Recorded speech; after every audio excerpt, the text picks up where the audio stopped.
Saya diteror lagi, Pak. Hop, tunggu. Di situ saya belum ngomong, Mas. Diam. Kamu diteror sosok anak kecil ya? Kok bisa tahu orang itu?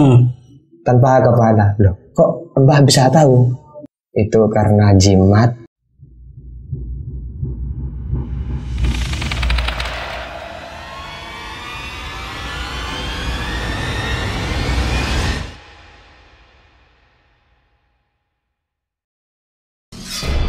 Jangan takut pada setan. Setan hanya mengganggu, tidak makan. Takutlah pada manusia yang suka makan hak orang lain. Halo, assalamualaikum teman-teman. Berjumpa lagi dengan suara horor. Wow. Oke, kali ini suara horor datangan narasumber. Dia sering diganggu oleh makhluk halus ketika dia menemukan azimat di sungai dan dibawa pulang ke rumahnya. Ketika itulah dia sering mendapatkan gangguan. Bagaimana ceritanya? Saya langsung tanyakan kepada narasumbernya. Lalu dengan siapa, Mas? Hanafi. Dengan Mas Hanafi. Mas Hanafi ketika itu lagi ngapain? Ketika itu, Mas, di tahun 2015 saya kerja di Guli Semangka. Oh iya. Kerja terus dari situ 2 tahun. Pas 2017 saya terkumpul lah uang 15 juta. Saya belilah motor sport. Memang dari kecil hasil kan, dari Semangka itu. Memang dari kecil kan saya pengen motor sport lah. Saya belilah motor sport tuh. Terus orang-orang ini bilang kalau beli motor harus dikasih sesajen. Gitu. Sesajen. Kata tetangga saya ini, kalau beli motor harus dikasih sesajen. Terus saya bilang sama ayah saya, ya, katanya dia harus kasih sesajen. Kata siapa? Kata tetangga. Oh iya, sesajen apa? Katanya kembang 7 rupa. Terus disuruh ngajikan sama kiai. Itu supaya katanya biar selamat lah di perjalanan tuh, biar gak ada gangguan-gangguan gitu. Oh iya. Nah, setelah itu saya itu dapat rezeki, terus dibelikan ayam sama ayah saya. Dikasih ayam, kembang 7 rupa, terus didatengin kiai, disuruh ngajikan sepeda ini. Ya gak apa-apa, sudah ngajikan lah, sudah dibacakan Yasin gitu-gitu. Selesai sudah, saya bawa tuh motor tuh. Pantangan 5 hari saya bawa. Di situ sepeda saya tuh gimana ya, tiba-tiba kadang mati gitu, tiba-tiba hidup gitu. Rusak kan? Enggak, semua aman. Bensin ada, palingan ya apanya gitu lah. Orang saya gak pernah pegang motor kan, gantinya kan gak tahu kali ya, apa pegang motor sport. Jadi saya bawa ke bengkel lah, gak ada, ini aman sepeda ini. Oh gitu, bawa pulang sama saya lah. Terus pas itu saya mau kerja lagi, itu saya mau lembur, Mas. Itu mau lembur, saya bawa sepeda motor sport itu. Emang motor pekerja saya itu lagi rusak, ada di bengkel. Saya bawa motor sport tuh. Bawa ke Semangka. Itu sekitar jam 9 malam. Saya kan lembur kerja itu. Terus saya kerja itu, tiba-tiba di belakang saya ini kayak ada suara itu. Wah, gitu kan. Tak toleh saya. Siapa? Gak ada orang. Kayak ada yang jatuh. Gak ada orang, gak ada pohon kelapa gitu. Kan gak ada pohon kelapa di tempat kerja saya itu. Setelah itu, biarin palingan kodok gitu. Di firasat saya, di pikiran saya lah. Ketika itu Mas sendirian lah? Sendirian kerja itu, gak ada orang. Sendirian. Setelah itu kerja lagi saya pulang. Kan capek ya, Mas. Saya gak langsung pulang, istirahat dulu lah di pinggir sepeda itu. Pulang itu jam berapa, Mas? Pulang itu sekitar jam 11:30. Pulang itu. Orang saya sudah capek. Dan kesana itu jaga Semangka itu gimana maksudnya? Enggak, bukan jaga, saya kerja itu. Kerja. Mau kerja menyiram Semangka. Menyiram, setelah nyiram tuh saya nyemprot, dikasih obat tuh lah semangatnya itu disemprot. Kenapa nggak siang hari saja, Mas? Siang harinya itu saya mau keluar, mau jalan-jalan lah sama teman. Jalannya nggak apa-apa meskipun malam itu. Nggak apa-apa meskipun dikerjakan malam. Asalkan semangka itu disiram gitu lah. Waktunya nyiram disiram gitu. Itu siangnya saya gak mau kerja itu kan pas hari Minggu. Saya mau jalan-jalan lah sama teman saya itu. Oh iya iya. Saya kerja malam tuh. Setelah saya berhenti kerja, saya capek, duduk di pinggir sepeda lah. Gak langsung pulang saya. Kayak gitu.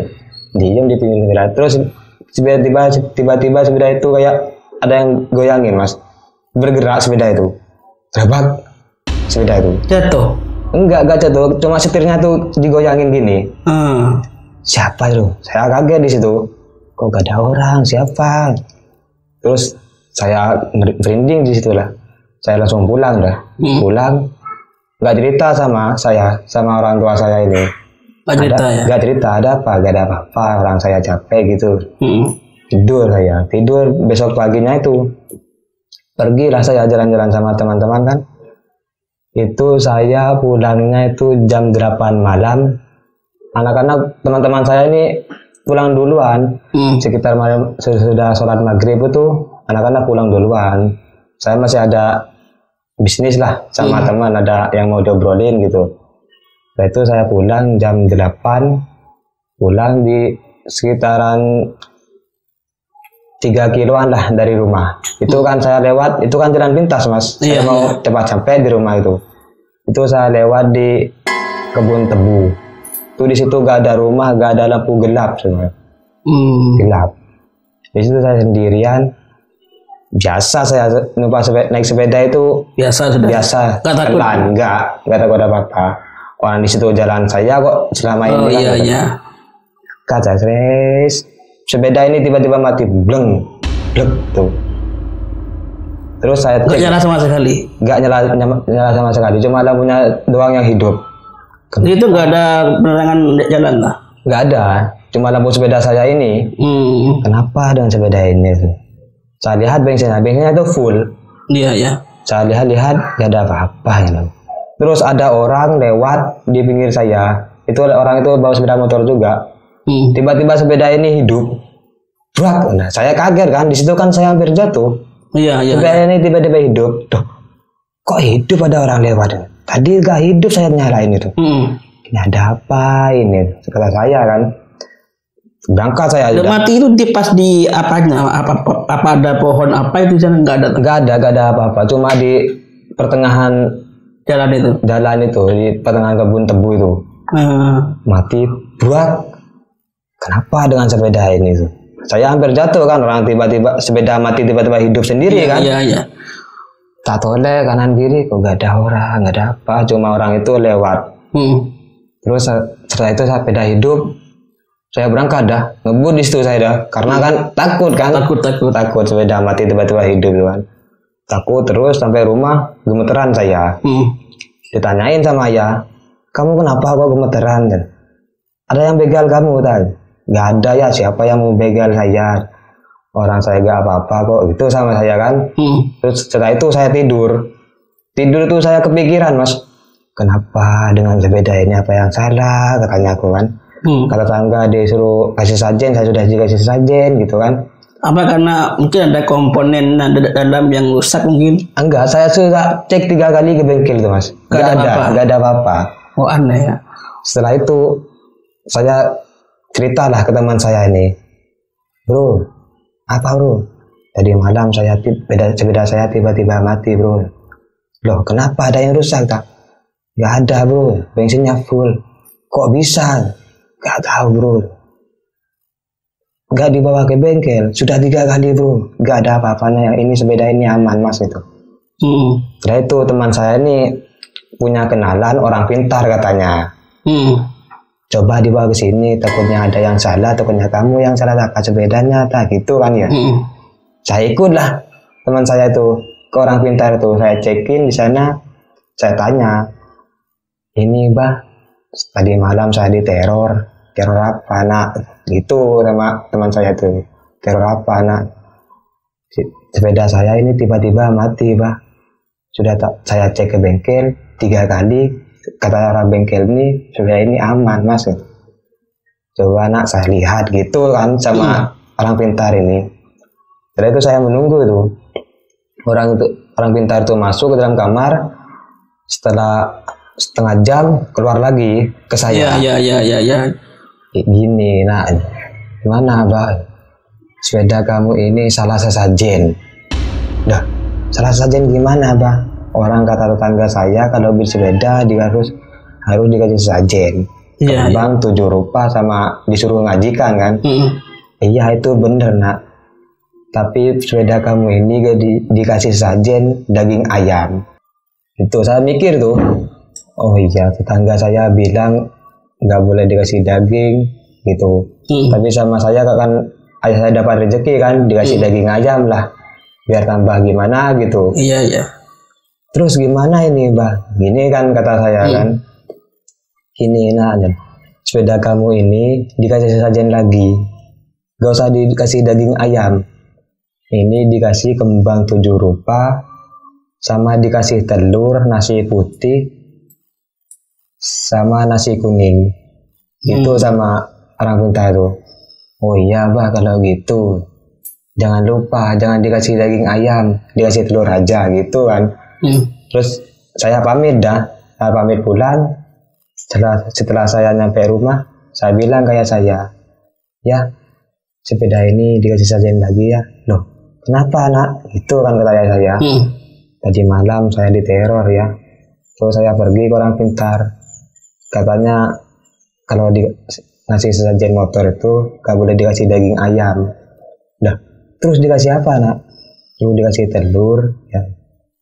Terus kata orang pintar tuh harus dikasih sajen apa biar gak diteror lagi kamu. Itu katanya. Iya. Harus dikasih kembang 7 rupa ya. Terus dikasih nasi putih sama telur, terus nasi kuning ya. Loh kok gitu? Ya gak tahu ya, biar gak diteror lagi saya. Saya takut ya gitu kan saya. Ya udah, besok sepeda ini kita kasih sajen lagi gitu kan. Saya ngajikan lagi, saya undang kiai lagi lah. Itu. Undang lagi kiai. Dikasih sesajen lagi sepeda itu. Nah dikasih sesajen lagi itu enak, Mas, sepeda itu. Gak ada gangguan gaib lah. Gak ada lah di situ. Nah setelah itu jarak 5 hari lah selain sepeda enak itu, ayah saya pergi kerja siang jam 2 itu. Jam 2 siang. Nah saya sama ayah disuruh saya cari rumput. Sapinya dicarikan rumput, mau makan itu katanya. Saya mau kerja. Oh ya. Nah, saya pergilah cari rumput. Pakai sepeda pekerja saya. Kalau pakai sepeda motor sport itu kan eman, Mas. Eman. Iya. Pakai sepeda pekerja saya cari rumput. Setelah itu jam 4 saya nyampe rumah, saya mandi, saya santai lah. Rokokan di rumah, santai gitu, ngopi gitu. Terus setelah sholat maghrib ayah saya baru datang. Assalamualaikum, katanya ayah saya. Waalaikumsalam, baru pulang ya? Itu saya. Iya, nak. Terus ayah saya ini duduk di pinggir saya. Dia ngomong, nak, kenapa ya? Saya tadi pulang dari tempat kerja, saya menemukan ini. Apa ini ya? Dikeluarin tuh lah. Makanya itu jimat, nggak tahu lah isinya itu apa, nggak tahu saya. Nah, ini apa ya? Ini jimat. Tepat dari rumah saya nemu di pinggir jalan, itu kata di pinggir sungai. Itu kata saya di pinggir sungai. Terus ya. Berarti yang menemukan itu bukan Mas? Bukan saya, ayah saya yang menemukan. Terus dikasihkan ke saya. Iya. Saya menemukan di pinggir sungai gitu kata ayah saya. Terus ya, ini kamu simpan, kamu jaga baik-baik. Itu sama ayah saya itu. Terus saya simpan dah. Saya simpan. Ada anak-anak yang telepon saya, bro, ayo keluar bro, gitu kan katanya. Kemana? Jalan-jalan lah, gabut di rumah, malam tuh, Mas. Iya. Setelah sholat maghrib itu, ayo dah ketemuan di mana? Di tempat biasa, di base camp, gitu katanya ya. Saya mikir ini jimat ini dikasih ayah, kegunaannya apa gitu kan. Di situ saya penasaran kan, penasaran. Itu kayak apa jimatnya itu? Jimatnya itu kecil, Mas, segini ya, Mas. segini, tapi dikasih kalung, dibuat kalung. Itu jemanya kecil, hitam, dibungkus kain hitam. Nggak berani buka saya di situ kan, saya kan. Iya. Tuh. Saya pakai, dikalungin, saya berangkat lah ke base camp, ke anak-anak. Jadi ke base camp itu Mas bawa kalung? Bawa kalung itu, tapi kan nggak kelihatan. Iya. Ini kan. Terus setelah itu sampai di base camp, enak, gak ada gangguan apa-apa. Setelah sampai base camp, anak-anak kumpul, ayo kemana? Gitu kata saya kan. Ke pasar malam enak ini. Pergilah saya ke pasar malam sama anak-anak. Iya. Terus saya pacar saya lah, itu telepon, gak mau ke pasar malam gitu. Wah ayo, gitu kan kata saya kan. Lah setelah itu saya bawa cewek lah. Saya enak jagoan di situ ngerumpi lah, ngopi-ngopi di situ. Setelah itu jam 11:30 anak-anak ini ngajak pulang semua. Ngapain di sini? Orang di sini udah sepi kok, mau tutup pasar malamnya gitu kan. Iya. Ya udah ayo kalau mau pulang. Kamu gimana? Saya mau nganterin cewek saya dulu gitu. Nganterin ke rumahnya. Oh ya, saya pulang duluan dah. Kita akan mencar jalannya. Mencar lah di situ, Mas. Saya ke kanan, teman saya ke kiri. Di situ kan jalan ke rumah pacar saya ini kan, di situ kan ada yang ada jalan yang gak ada rumahnya, Mas. Rumah kosong, ada rumah kosongnya lah. Di situ pas di rumah kosong itu cewek saya tuh ngomong sama saya, berhenti, ada apa? Kayak ada yang megang aku ya gitu, kata cewek saya. Pas di depan rumah kosong ini. Waduh ya. Berhenti, kenapa yang? Kayak ada yang megang saya. Siapa? Orang di sini gak ada orang kok. Ada tadi yang. Ayo cepetan dah. Gitu orang cewek saya kan takut lah, panik gitu lah. Saya jalan lagi dah. Jarak 5 meter dipegang lagi pacar saya ini. Berhenti lagi. Kenapa? Ada yang pegang aku lagi. Di mana sih gak ada orang gitu. Itu kan saya kan gak percaya, takutnya cewek saya ini prank lah. Iya. Gak ada. Ayo dah, jangan berhenti dah, terus dah gitu. Terus sampai rumah pacar saya ini nangis, takut. Siapa yang megang? Terus saya ditanyain sama ibunya, adiknya kenapa? Gak apa-apa kok Bu, cuma bertengkar lah dikit gitu kan sama saya. Ya udah jangan bertengkar gitu. Udah saya pamit pulang dah. Sampai pulang, pas lewat depan rumah kosong itu sepeda saya mati lagi ya, seperti awal itu. Waduh. Mati, blok itu. Ini kata pacar saya, ini rumah kosong. Kok sepeda saya mati di sini gitu kan sama. Iya. Berarti itu ada orang lewat, mungkin ini hidup lagi gitu kan ya. Ada orang lewat, sepeda ini masih gak hidup. Terus sama ini gimana ini cara saya pulang? Saya telepon dah teman saya. Bro, sepeda saya mati. Di mana? Ini di jalan rumah cewek saya itu yang di depan rumah kosong itu bro. Dijemput sama teman. Disuruh jemput sama saya. Oke, tak jemput bro. Dijemput. Setelah itu jarak 1 kilo sepeda ini tiba-tiba hidup lagi. Sepeda itu dijemput. Sepeda ini hidup sendiri. Saya gak ngehidupin, sepeda ini hidup sendiri. Temennya belum nyampe dah hidup? Enggak, teman saya nyampe ya. Di situ saya berbicara ada. Terus sepeda saya ini didorong sama teman saya. Oh iya. Didorong jarak 1 kilo, sepeda ini tiba-tiba hidup punya saya ini. Tiba-tiba dran gitu. Nah, saya kaget. Teman saya kan kaget juga di situ kan. Iya. Kok dihidupin bro? Ini hidup kok. Tadi kamu ngeprank saya ya gitu. Sumpah bro, sepeda ini tiba-tiba hidup. Di situ teman saya gak percaya. Iya. Di situ saya hampir bertengkar sama teman saya. Ya udah saya minta maaf bro. Ini sepeda saya tiba-tiba hidup. Ini gangguan sepeda saya palingan gitu kan. Kata saya kan. Ya udah gak apa-apa. Kamu pulangnya hati-hati gitu kan. Pulanglah saya mas. Pulang serius. Pas nyampe awal saya diteror sepeda itu mati di kebun tebu itu. Iya. Sepeda saya mati lagi di situ. Itu mati. Kenapa sepeda ini? Saya nunggulah 1 jaman lah. 1 jaman? Iya, lumayan mungkin, lama itu ya. Lumayan lama, mungkin sepeda ini kepanasan dah gitu kan. Iya. Setelah itu 1 jam saya hidup. Nah hidup dah. kepanasan beneran palingan gitu ya. Jalanlah saya, jalan 15 meteran itu lewat di depan sosok di depan saya bawa sepeda itu. Ada apa? Sosok anak kecil tanpa kepala. Kepalanya itu gak ada, Mas. Tanpa kepala? Iya. Aduh, gitu ya. Ya Allah gitu kan. Saya kan kaget kan. Iya. Ya Allah gitu. Siapa tadi? Tadi lagi gak ada, Mas. Apa saya yang ngantuk apa gimana? Lewat di depan Mas itu? Lewat di depan saya. Gak ada kepalanya. Palingan sekitaran umur 5 tahunan lah anak kecilnya itu. Seginian. Ya Allah gitu. Siapa gitu? Tak tahu lah, gak ada wes. Dilihat lagi itu.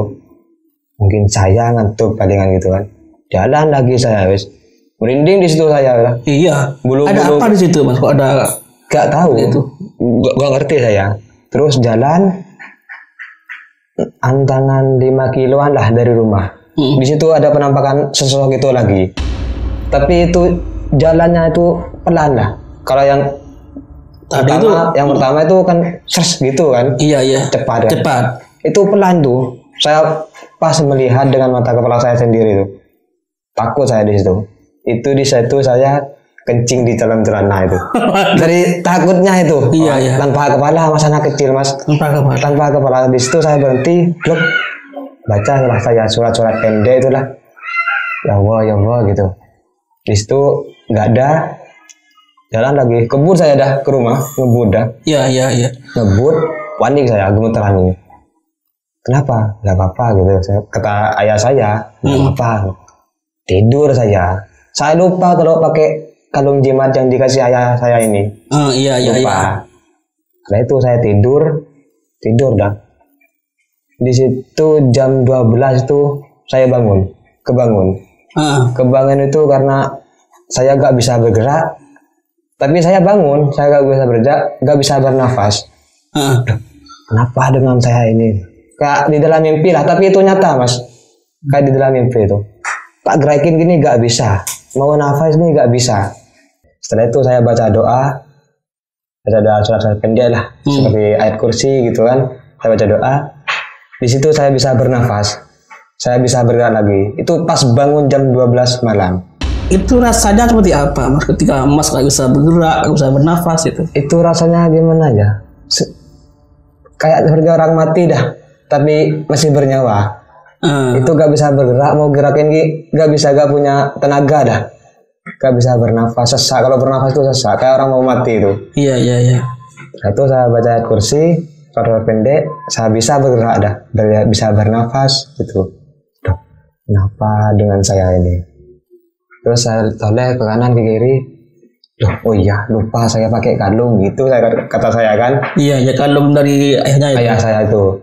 Saya lepaslah kalung itu, saya taruh di dalam kamar, di dalam lemari. Saya tidur lagi. Di situ saya tidur gak ada gangguan dah.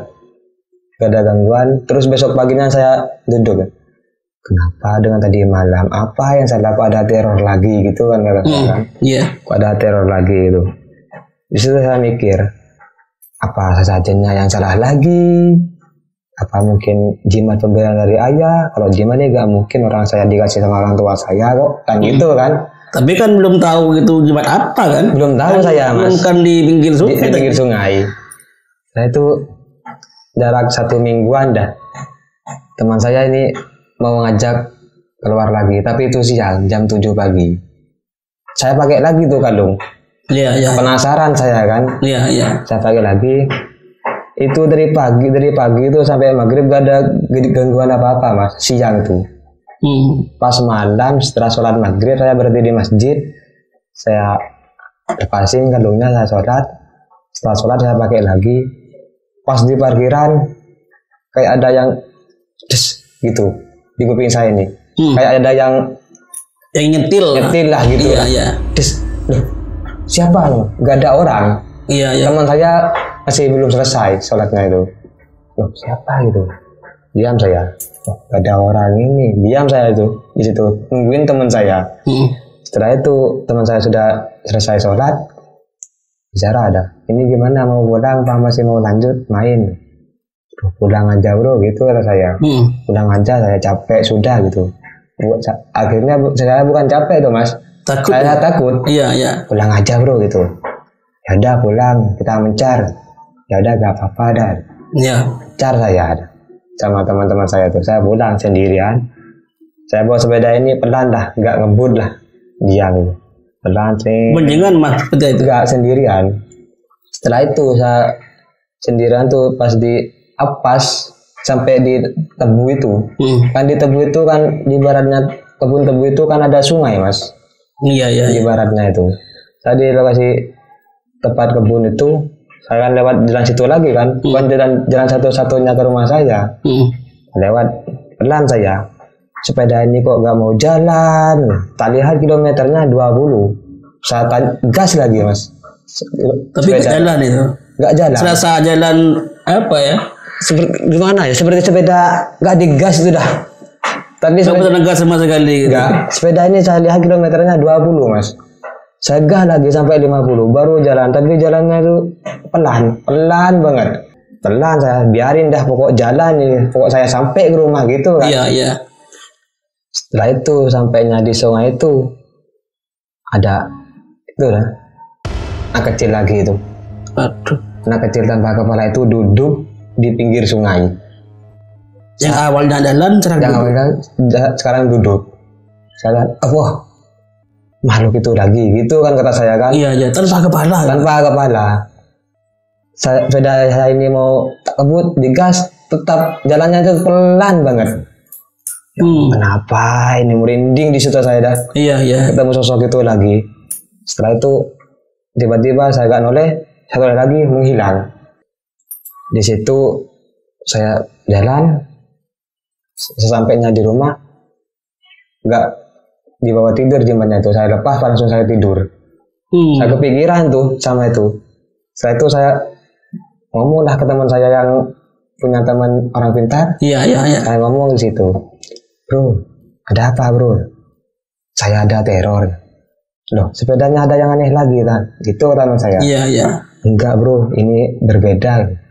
Berbeda kenapa? Sering sekali tuh. Ada 5 kali dah.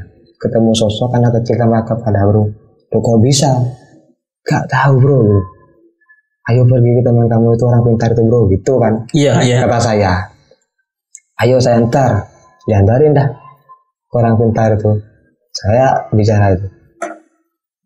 Mbah, ada apa lagi nak? Itu kata mbah itu. Ada apa lagi nak? Saya diteror lagi pak. Hop tunggu. Di situ saya belum ngomong mas. Hop tunggu itu. Diam. Kamu diteror sosok anak kecil ya. Kok bisa tahu orang itu? Tanpa kepala. Loh, kok mbah bisa tahu? Iya. Itu karena jimat, kalung. Iya apa gitu. Itu nggak apa-apa katanya Cimba itu. Nggak apa-apa itu cuma kodamnya. Itu bukan milik kamu, itu milik orang lain yang mandi di sungai, lupa agak dibawa, gitu katanya. Lah, terus gimana kalungnya pak? Udah gak apa-apa, kamu simpen aja, dia gak bakal nyakitin kamu.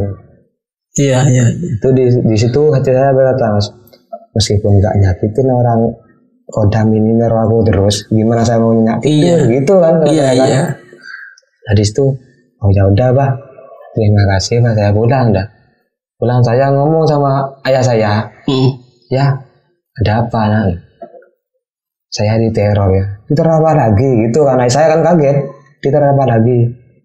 Sesosok anak kecil tanpa kepala ya. Loh bisa? Aku tadi pergi ke orang pintar ya sama teman saya. Katanya anak kecil ini tanpa kepala ini penunggu kalung yang diberikan ayah ke saya itu saya. Terus gimana kata ayahnya?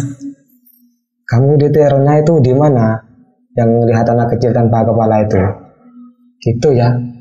Di kebun tebu itu ya. 30 meter dari rumah kita ya. Di sungai gitu kayak saya. Iya. Loh, ayah kok bisa tahu gitu kan? Iya. Saya kaget. Loh, ayah kok bisa tahu? Orang saya menemukan kalung ini di sungai itu nak. Waduh. Gitu. Iya. ya Allah gitu. Ini saya, ya Allah. Berarti ini anak kecil ini penunggu kalung ini berarti gitu kan. Iya. Terus kata orang pintar itu gimana nak? Itu gak apa-apa katanya, dia gak bakal nyakitin kamu gitu katanya. Terus kamu mau simpan? Saya mikir, saya nggak tahu ya, saya pikir-pikir lagi dah. Di situ saya mikir di dalam kamar, Mas, ini jimat ini mau digimanain gitu, mau disimpan, saya gak bisa tidur di terus. Iya. Akhirnya gimana itu? Setelah itu saya bicara sama aja, ya gimana kalau jimat ini dibuang? Itu kan, dibuang kemana? Dikembalikan ya ke tempat sungai itu. Setelah itu, ya udah nggak apa-apa, kamu yang kembalikan, kata ayah saya. Iya. Akhirnya saya kembalikan itu nggak malam, Mas, karena saya takut. Siang jam 8 pagi saya kembalikan. Tak taruh di sungai itu, aman kalau gini dah, saya gak bakal diteror lagi gitu kan. Setelah itu saya pulang, sampainya di rumah, tidur, bangun. Setelah itu jam 8 saya mandi, jam 8 malam saya mandi. Emang kan kalau saya mandi kan malam, Mas. Malam ya. Jam 8 saya mandi, saya mau pakai baju, saya buka lemari saya. Loh, kok kalung ini ada lagi? Padahal saya udah kembalikan di tempat ayah saya menemukan. Iya. Kalung ini ada lagi gitu. Setelah itu diam saja. Kok bisa kalung? Saya bicara sama ayah lagi. Ya, kenapa? Kamu jangan ambil kalung lagi ya? Enggak, saya ambil kalung lagi ya. Kenapa? Kalung yang ayah berikan saya sama saya tadi, kemarin, itu ada di dalam lemari saya lagi ya. Loh, orang ayah udah ngomong disuruh kembalikan, saya sudah kembalikan ya, gitu kan. Tapi kembali lagi ya. Coba bisa, gak tahu ya. Akhirnya gimana kan sama Mas itu? Akhirnya saya gak dipikirin dah, Mas. Iya. Biarin dah, pokok ganggu saya gitu. Setelah itu saya pikir-pikir, ini kalau kalung ini mesti tetap ada di rumah saya, pasti diteror lagi saya. Pasti kan. Saya izin ke ayah saya. Ya, kalau mau tak bawa, mau dibawa kemana nak? Mau dibawa orang pintar itu, mau diapain tah gitu, saya gak tahu ya. Yang penting kalung ini gak ada di rumah. Ya udah gak apa-apa itu kan katanya. Iya. Saya telepon teman saya, minta antar orang pintar itu, saya bawa kalung tuh. Ada apa lagi nak tuh? Bah, saya gak mau kalung ini ada di rumah saya sering diteror. Iya. Gitu. Terus gimana? Terus sama ayah kamu gimana? Ya gimana, Bah? Terserah Mbah, kalungnya ini mau digimanain, gitu katanya. Iya. Ya udah nak, ini kalung ini gak saya mau ambil karena ini punya orang. Kamu disuruh pegang gak mau. Terus Bah, ayo kita bakar, kita bacakan Yasin. Tuh. Saya bacakan Yasin sama teman saya sama orang pintar itu. Setelah itu orang pintar itu membakar kalung itu. Dibakar kalung itu. Nah setelah itu udah selesai, gak ada kejadian hal-hal mistis lagi, gak ada teror lagi lah. Sampai sekarang. Jadi sekarang sudah enak menurutnya. Sudah enak lah, tidur tuh nyenyak, mau jalan tuh enak, gak ada gangguan lah gitu. Wah. Ya Mas, terima kasih Mas sudah hadir Mas dan berbagi cerita dengan kami Suara Horor. Mas, terima kasih Mas. Ya. Oke, jadi hal mistis dan hal nyata itu saling berdekatan, maka waspadalah.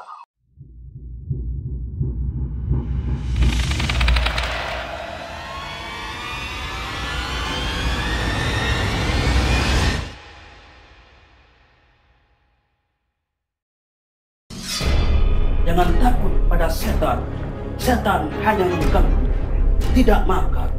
Takutlah pada manusia yang suka makan hak orang lain.